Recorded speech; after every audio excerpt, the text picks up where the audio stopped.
Hi everyone! In this quick tutorial, I will show you how to invest in Alibaba on eToro step by step. First, open the eToro app and log into the account. Then, you will get here.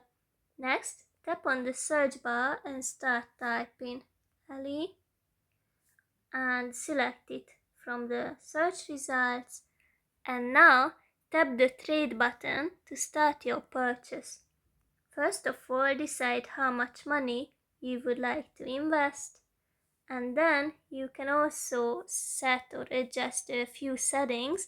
For example, you can set a stop loss price, which tells eToro to automatically sell your position if its value drops to a certain level, but it's possible to set it after the purchase as well. Now, under the order type, you can pick market in order to buy immediately at the current price, or limit if you would like to set a specific price. Finally, click on buy, and that's basically it. Go to your portfolio to check your investment by tapping on the pie chart.